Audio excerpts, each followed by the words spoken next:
Hey y'all, and welcome to the Midweek Mini.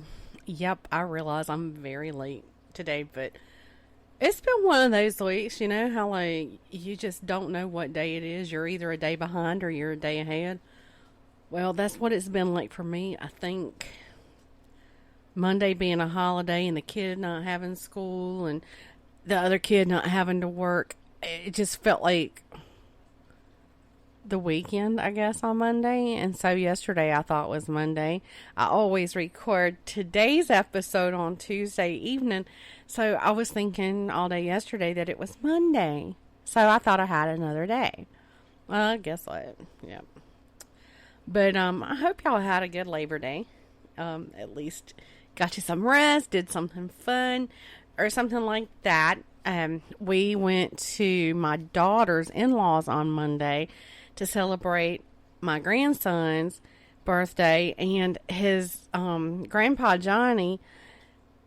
It was his birthday on Monday, so we had a really good time. We had a cookout. I did a cake. We had a lot of fun. But anyway, since this is late, I'm not going to talk your ear off with an introduction. So let's get this week's episode started.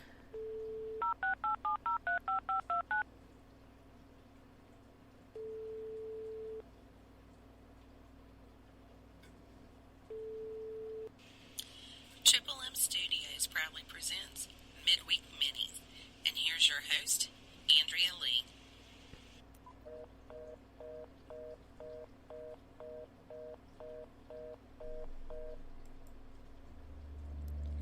All right. Well, what we're talking about today is something that I had never heard of. It was a tragedy that happened back in the 70s. And I'm just going to tell you a little about it because, you know, our Wednesdays are shorter episodes. It was a hot summer evening when three boys, who two of those were 12 and one was 14, ducked into a ticket booth to share a cigarette. Now, at that time, their biggest worry was getting caught smoking, but soon they had a lot bigger problems than that. Well, they were at a place called Summerland, and it had only opened like 2 years prior to this fire. And it was like this really cool new high-tech leisure center located on the Isle of Man. Well, the building itself was 5 stories tall, and it was designed to hold 10,000 people. It included swimming pools, arcades, an underground dance area, a theater, and there was even like restaurants and bars. And it was built with this new building technology and this new building material that it was considered to be the next big thing. Now that material was called Oraglass, but once the fire started around 7:30 on August the 2nd, 1973, it was soon called Horror Glass. It was made of this acrylic glass sheeting, and once it started melting, it started dripping onto the people who were trying to escape. Now, can you imagine how horribly painful that must be? You're trying to get out of this burning building, and you've got this hot stuff just like dripping down on you. Well, at first, the staff, they didn't really think that the fire was that bad. And as the people were trying to leave, they started telling the people it was only a chip pan fire. Well, because they didn't think it was so bad, they waited 25 minutes before they called the fire brigade. Now, some of the people who were there went back to what they were doing because, well, you know, the staff told them that it wasn't that bad. But when the fire burst into the building itself, there was a panic. And you know what happens when there's a panic. Well, many of the children were on the upper floors instead of heading like to the exits to get out. The parents started going upstairs to find their children. And I mean, who wouldn't? I'm not faulting anybody for that. Well, in the process of that, many people were getting trampled on. And get this, for whatever reason, the emergency doors were locked. So they had no where to go except to try to make it to the main entrances, you know. Well, sadly, 50 people were killed in that disaster, and 9 of those were children. There was a total of 80 people injured. Now, in this one family, there were 5 members killed. They were from Essex. And including in that family was these twin girls who were 10 years old.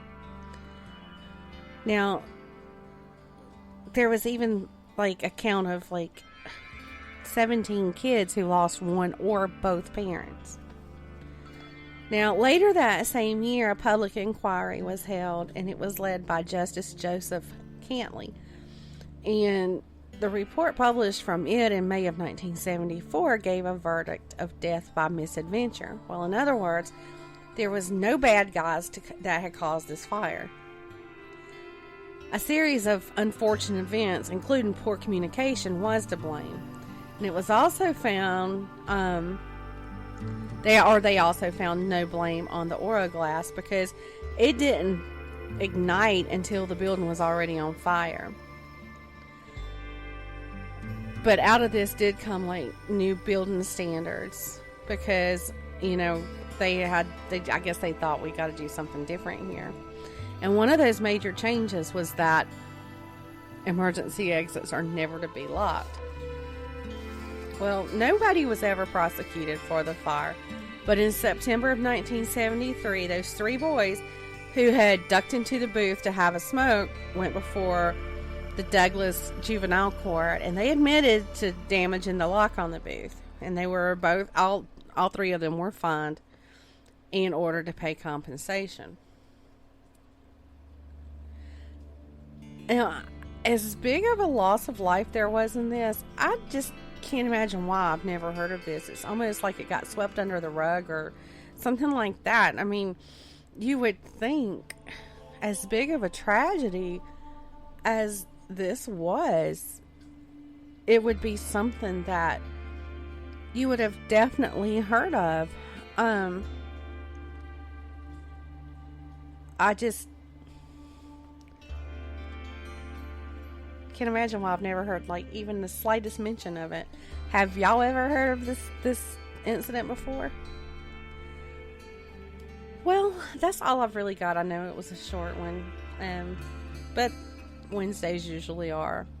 Thanks for tuning in today, and again, I am sorry that I was late getting to this. And don't forget to come back on Friday for a whole new episode of our new series, What the Friday, and a new episode of the Weekend Weird Files on Saturday. Y'all have a great week.